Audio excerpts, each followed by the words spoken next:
Defamation is when you speak falsely or with reckless disregard for the truth, and you have actual malice towards someone, and they are a public figure. You can recover. All the other stuff doesn't matter. You can get sued if you're a private person. You can sue and be sued for defamation for what you say about people if it's false and if it injures them. And truth is a defense. There are lots of rules about it. Here's one rule. Nobody wins lawsuits if they are a public person or an elected official.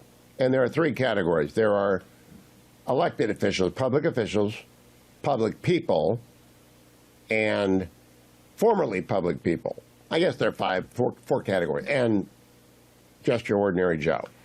Your ordinary Joe gets to bring a defamation suit when someone has said something wrong about them, false, that injures their reputation, that causes them damage. They refuse to apologize. And that's not true if you're a public person. You're a public official. You can't defame me. Doesn't matter what you say. It's very hard to defame a public person. Donald Trump is the most public person in America. So when he brought his lawsuit against ABC and George Stephanopoulos, which I'll talk about with Vic after the break, for defamation, and they settled for $15 million, I said, what in the world was in the discovery? I know what George said. He said 10 times falsely that Donald Trump had been convicted of rape. Let's play a little bit of that clip. It's a very old clip. Nancy Mace talking with George Stephanopoulos sometime in the past.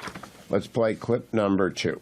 I still get judged for it today. I'm asking you a very simple question. And I answered it. You're shaming me for my political choices. I'm asking you a question about why you endorse someone who's been found liable for rape. It was not a criminal court.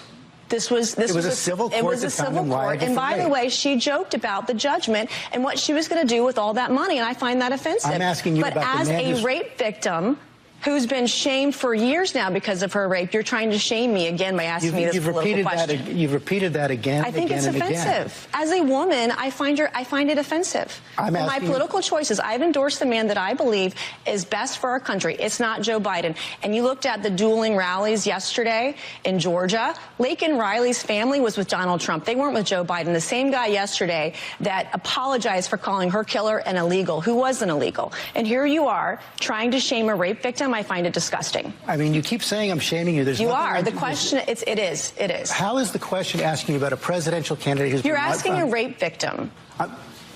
And there's no question about that. And you courageously talked about that. Because I've been raped. I think that's disgusting. No, I'm questioning your political choices because you're supporting someone who's been found liable for rape. Actually, I'm not trying to. You are. That's exactly what you're doing. You're not answering the question. I think it's disgusting. It is said that George asserts Donald Trump was liable for rape 10 times. He was not. Of course, he wasn't. And the Jean Carroll case is bizarre, and I don't believe it will hold up in any event, but it doesn't conclude that Donald Trump is guilty of rape.